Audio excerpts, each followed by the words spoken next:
Hello learners, let us discuss women's reproductive role and reproductive justice. It is deeply validating to acknowledge that for many, the traditional medical model feels like a mechanical intervention, one that focuses on fixing a biological part while ignoring the person, their history, and their social reality. This sterile approach often misses the fear of judgment or the inherent power imbalance that many women feel the moment they step into a clinic. In 2026, the Reproductive Justice RJ framework serves as the essential correction to this narrow view. Developed by women of color and popularized by scholars like Ross and Solinger 2017, RJ moves the conversation beyond choice with assumes everyone has the same resources to choose from, to the broader social conditions that dictate our lives. It recognizes that the health agency is not just about having a pill or a procedure available, it is about having the power and safety to make that decision without coercion. By shifting the focus from medical access to social conditions, the RJ framework addresses the implementation gap that often leaves marginalized women behind. It reminds us that a clinic is only truly accessible if a woman can reach it safely, afford the care without sacrificing food for her family, and leave feeling respected rather than shamed. The history of reproductive health in India and the global south, marked by a legacy where women fertility was treated as a metric for national development rather than a matter of personal autonomy. This weaponization of fertility saw the state view of female body as a site for demographic engineering. As Rao 2004 points out, aggressive population policies often relied on incentivized sterilization and rigid targets, which fundamentally ignored the holistic well-being of women in favor of numerical outcomes. This historical context is the driving force behind the modern demand for clinical justice. Reclaiming this history means recognizing that for many women, the medical system has historically been a source of structural coercion. When a woman's choice is tied to financial incentives or government pressure, the core principle of informed consent is hollowed out. The experience of reproductive system is never uniform. It is fundamentally shaped by the intersecting layers of women's identity. A woman's management and engagement with pregnancy, contraception, or healthcare is inextricably linked to her caste, class, and social standing. As Sen and Iyer 2012 demonstrate, these disparities mean that reproductive goals often differ based on structural privileges. While an urban upper caste woman may advocate for the right to a specific medical technology or effective procedure, a Dalit and Adivasi women in a rural setting may be fighting for the justice of basic dignity in a labor room or the right to partner her child in an environment free from environment toxins and state neglect. The shift from reproductive health to reproductive justice represents a fundamental transition in how women are positioned within the medical and political landscape. While the traditional medical model often reduces women to clinical subjects, focusing narrowly on biological functions such as monitoring fertility or managing pregnancies, the RJ framework recognizes them as human beings with complex lived realities. Birthed by women of color in 1994 and further articulated by scholars like Ross and Solinger 2017, this framework argues that a legal right to a clinic is meaningless if that clinic remains inaccessible due to geographical distance, language barrier, or economic status. Under this lens, a woman's reproductive role is viewed as inextricably linked to her socioeconomic environment. Bodily sovereignty cannot exist in vacuum. It requires the presence of economic security and social dignity. When these conditions are absent, the choice often championed by traditional reproductive rights becomes a luxury unavailable to those facing systemic marginalization. Consequently, by RJ, movement seeks to close the implementation gap by demanding that health systems address the structural inequality, such as housing instability or environmental racism that dictate a woman's reproductive life. The reality of reproductive lives is deeply fractioned by the intersections of caste, class, and gender, revealing that choice is really an independent act, but one dictated by a woman's position in social hierarchy. While in urban, wealthy women may navigate reproductive health systems with relative ease, a Dalit or otherwise marginalized women often face systemic neglect and obstetric violence. As Sen and Iyer 2012 demonstrate, this disparity is not accidental, but a result of structural inequalities that treat different bodies with varying levels of dignity and clinical priority. Let us discuss about women's reproductive roles in society and policy. The experience of being a woman is frequently and inextricably tied to the societal expectations of motherhood. From a young age, cultural constructions of femininity are built around a perceived destiny to nurture and reproduce. This is far more than a biological reality. It is a social performance that dictates how women are valued within their communities.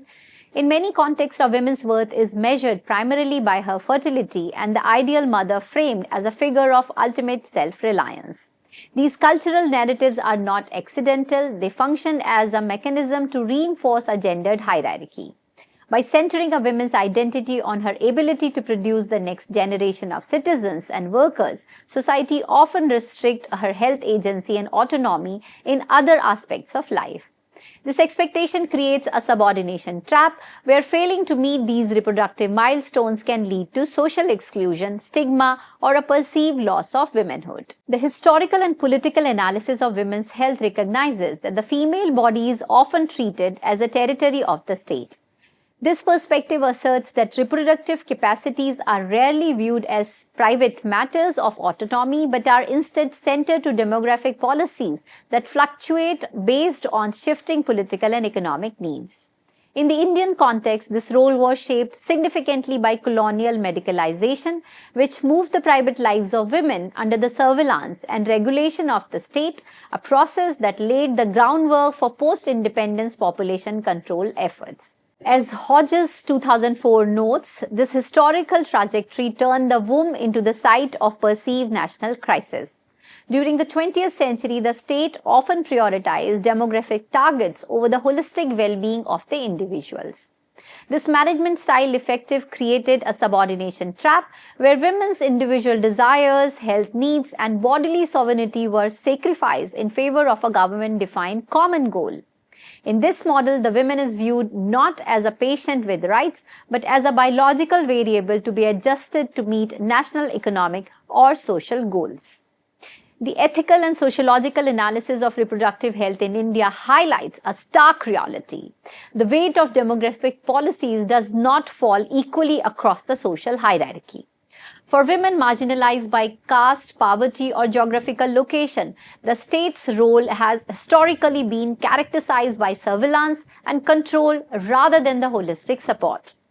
While an affluent woman may navigate a market of choice through private healthcare, women from low-income and marginalized communities often face a duty to limit their families as an unspoken condition for receiving state aid or social legitimacy. As Rao 2004 points out, family planning programs have historically utilized coercive or incentivized measures that specifically target those whom the state or elite society may deem surplus or undesired. The ability to control fertility is the cornerstone of freedom, yet the burden of that control rests almost entirely on the social shoulders. While contraception is framed as a tool for empowerment, the gendered burden of contraception means that women are expected to manage the risk, side effects, and logistics of birth control, while men are often sidelined in the conversation. This imbalance is reinforced by patriarchal norms that view reproduction as women's business to navigate the complexities of our health, often without the support or shared responsibility of our partners. The path to autonomy in women's health is frequently obstructed by barriers rooted in social control rather than medical necessity. In many communities, the act of seeking contraception is shrouded in intense social stigma, particularly for unmarried women or those who have not yet proven their fertility through a first child. Furthermore, the prevalence of misinformation, often stemming from a historical lack of gender-sensitive education, creates a pervasive climate of fear regarding the side effects of modern contraceptives. Common concerns regarding changes in menstrual cycle or perceived threats to future fertility are frequently misunderstood. As Ravindran and Bal Subramaniam 2004 highlight, when these legitimate fears are met with dismissive or patronizing attitudes from healthcare providers, a women's health agency is further eroded. This lack of empathy, clear communication leaves many fewer reproductive options and increased anxiety. The most painful aspect of reproductive history in India is the persistence of female sterilization as the dominant method of family planning. Particularly in rural or low-income areas, sterilization is not a choice made from a wide menu of options, but the only method actively pushed by the state through incentivize or camps. True informed choices require that all available methods, their benefits and their risk without being coerced by providers who are under pressure to meet sterilization targets. Justice means moving towards a cafeteria approach where there is an access to a full range of long-acting reversible contraceptives, LARCs, and short-term methods ensuring that the decisions are based on their own life goals rather than the state's demographic convenience. The global health discourse highlights a persistent contradiction in the Indian context: the gap between progressive legislation and the lived reality of reproductive excess. While India was the early adopter of legalized abortion through the Medical Termination of Pregnancy Act of 1971, the existence of the law has historically not been enough to guarantee genuine freedom. As the reproductive justice framework asserts, a legal right is only meaningful if it is practically accessible, financially affordable, and culturally free from judgment. For many women, the right to an abortion is obstructed by the gatekeeping power of medical professionals. Despite legal provisions, the decision often rests on the provider's interpretation of the law, of their personal moral stance, rather than the women's own bodily sovereignty. While recent amendments have expanded the MTP Act to be more inclusive, significant hurdles remain. The law still operates on the provider-based model rather than the rights-based model. It is the doctor who decides if we meet the criteria for an abortion, not the woman. For unmarried women, survivors of violence, or those from marginalized communities, these legal ambiguities are compounded by provider bias. We often face intrusive questions about our marital status or moral character, which forces many of us to seek services from unsafe, informal providers to avoid the shame and scrutiny of the formal healthcare system. The weight of abortion stigma is a heavy burden that women carry in silence. Society often frames abortion as a failure of femininity or motherhood, creating a culture of secrecy that prevents them from seeking proper medical advice or emotional support. The stigma is not just social, it is structural. It manifests in hospitals where abortion care is relegated to the shadows or handled with a lack of empathy. For a woman, the fear of being found out by the family, her own family or community, can be as paralyzing as the lack of money to pay for the procedure.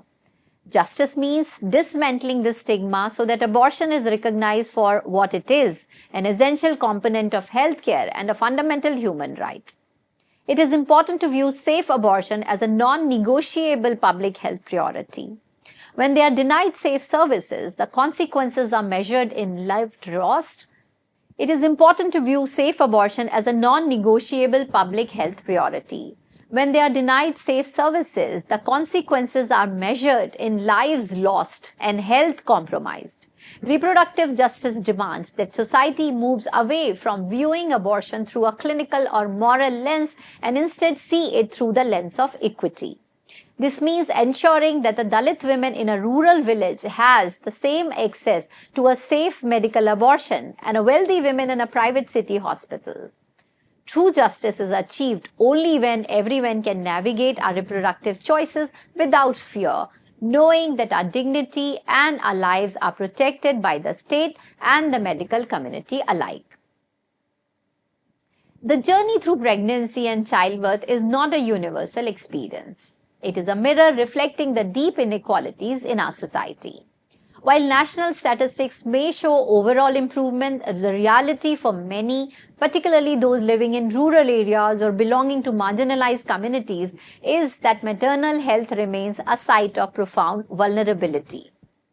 We recognize that maternal mortality and morbidity are not just medical failures, they are social indictments. A woman's survival during childbirth should not depend on her ability to pay or her social status. Yet, for many, these are the very factors that determine whether she receives life-saving care. The disparity in women's health are defined by a triple burden of geography, economy, and identity. This framework illustrates how a woman's survival is often determined by factors entirely outside of her biological health. For a woman in a remote rural village, the physical distance to a basic emergency obstetric care BEMOC facility is not just an inconvenience, it can be a death sentence during a maternal emergency. This distance decay in healthcare access means that life-saving interventions are often geographically out of reach for those who need them the most. Beyond physical distance, the economic burden creates a significant implementation gap. Even when public healthcare is technically free, the indirect costs such as nutrition, emergency transport, and lost daily wages render these services inaccessible to women living in poverty. As Sen and Iyer 2012 argue, these hidden costs force a choice between medical care and basic survival for the family, effectively stripping a woman of her health agency. In the public system, there are overstretched facilities, a lack of essential supplies, and obstetric violence where women are subjected to verbal or physical abuse during labor. Conversely, the private system, while often better equipped, remains out of reach for the majority, and it is frequently criticized for unnecessary medical interventions, such as the alarming rise in the C-section rates driven by profit rather than medical necessity. Quality of care must mean a system that is both technically competent and humanly delivered, regardless of the setting. Through the lens of reproductive justice, RJ, maternal mortality is redefined not as the medical inevitability, but as the ultimate violation of human rights. It represents a fundamental failure of the state to fulfill its obligation to provide the safe and healthy environments necessary for women to raise their families. As Ross and Solinger 2017 argue, maternal death is the tragic accumulation of lived life under the weight of systemic neglect, where the state has failed to protect a woman's bodily sovereignty. A justice-based approach demands a shift in focus. While the traditional medical model identifies the immediate clinical cause of death, such as hemorrhage, sepsis, or obstructed labor, reproductive justice investigates the structural injustices that preceded the clinical moment. This includes the lack of clean water and sanitation, the prevalence of chronic anemia driven by food insecurity, and a profound absence of the health agency in the reproductive decision-making. These factors are not accidental to geography, they are the results of policy choices that deprioritize the lives of most marginalized. Sterilization, eugenics, and coercion. Now, the term sterilization remains a heavy concept in Global South, carrying a profound legacy of fear and structural coercion. While state narratives often present permanent contraceptives as a convenient solution for family planning and national development, the reality of high-volume sterilization camps reveals a different story. As Khadir 2010 argues, the principle of informed consent is often functionally hollowed out in these contexts. Consent is frequently reduced to a thumb point on a form or a thumbprint on a form that women may not have the time or the literacy to read, often signed in the vulnerable haze of immediate postpartum labor. Through eugenics is a relic of the past, its spirit lives on the modern public health program that disproportionately target Dalit, Adivasi and Muslim women. When the state focuses its stabilization efforts on specific marginalized geographies or communities, it carries the implicit message that some lives are more valuable than others. This logic suggests that the solution to poverty is not better schools, land rights, or fair wages, but the elimination of the future children of the poor. By viewing fertility as a threat to national resource, the state shifts the blame of systemic failure onto the bodies of marginalized women. The human rights implications of these coercive policies are staggering. Every time a woman is pushed into a sterilization procedure without a full explanation of its prevalence or its permanency or its risk, her bodily integrity is violated. A reproductive justice response demands an immediate end to target-based sterilization.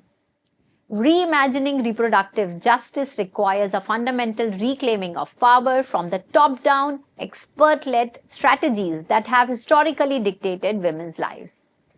Policies designed in distant boardrooms, whether in Geneva or New Delhi, frequently fail to account for the on-the-ground reality of the community they aim to serve. A global South perspective on justice demands a rigorous resistance to neoliberal and colonial influence that treat healthcare as a mere commodity or a clinical tool for population management. Instead, a transformative feminist approach recognizes that reproductive health is inextricably linked to broader systemic issues. As Pecheski 2003 asserts, bodily autonomy cannot be achieved in isolation. It is inseparable from land rights, food sovereignty, and fundamental rights to the life free from both state-sanctioned and domestic violence. This holistic view shifts the focus from service delivery to structural justice, acknowledging that a woman cannot exercise the true health agency if she lacks the economic security or environment safely to sustain her decision. Community-based advocacy and participatory research. The shift towards participatory action research, PAR, in 2026 marks a critical departure from traditional top-down academic inquiry. This model is built on the foundational belief that the women most impacted by reproductive oppression, those navigating the intersection of caste, poverty, and gender, are the ones best equipped to design the solutions. By dismantling the traditional hierarchy of expert research and passive subject, PAR transforms the research process into a tool for health sovereignty. In this framework, community members are not merely data points, they are co-researchers who identify the questions, design the methodologies, and define the parameters of what health and safety means in their specific neighborhood. This bottom-up approach ensures that finding reflects lived realities rather than externalized national averages. For example, while a national survey might show a general increase in institutional deliveries, a PAR study led by local women might uncover the specific systemic barriers, such as caste-based microaggressions or the lack of transport that continues to exclude Dalit women from a particular primary health center. Moving advocacy into the neighborhood.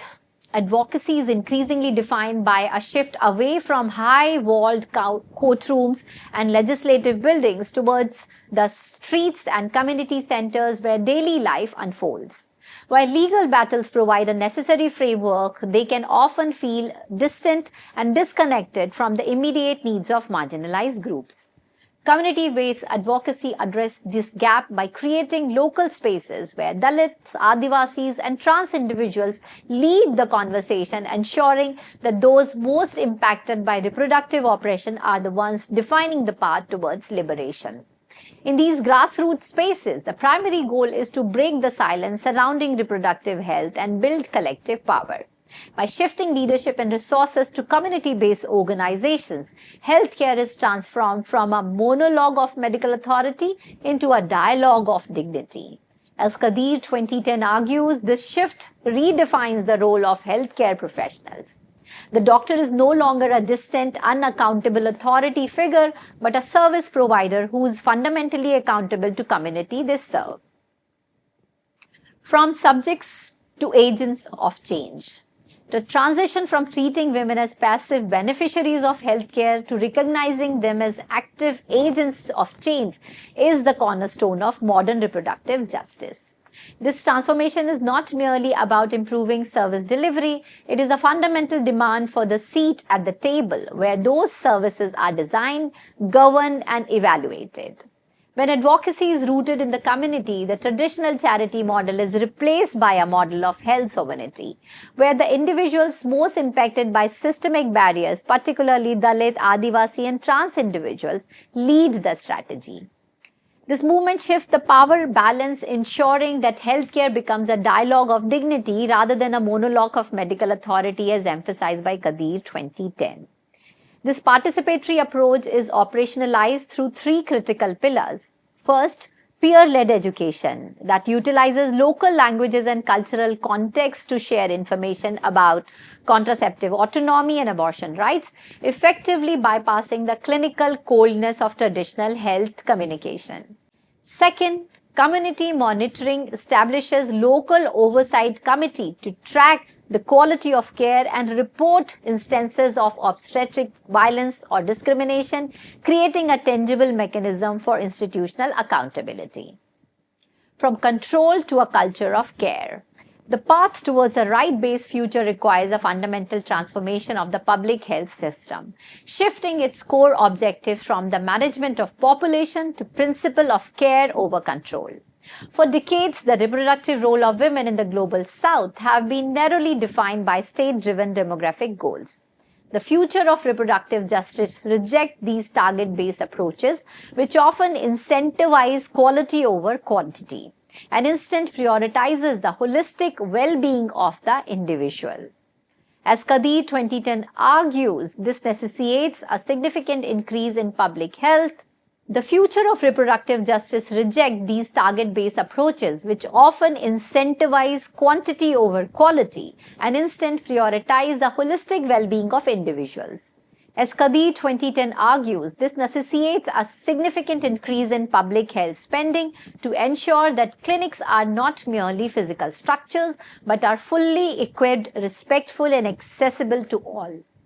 And last, safe environment and bodily sovereignty.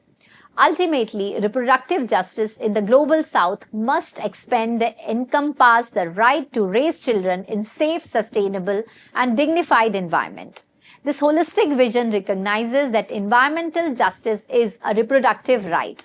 Toxic water, air pollution, and climate displacement are not just ecological issues, but direct threats to reproductive health and the survival of future generations.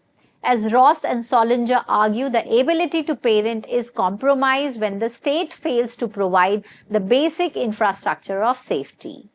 Reimagining this word means fighting for a reality where reproductive roles are celebrated on one's own terms, supported by the resources necessary to parent with dignity and the freedom to exist without the looming threat of communal or state violence.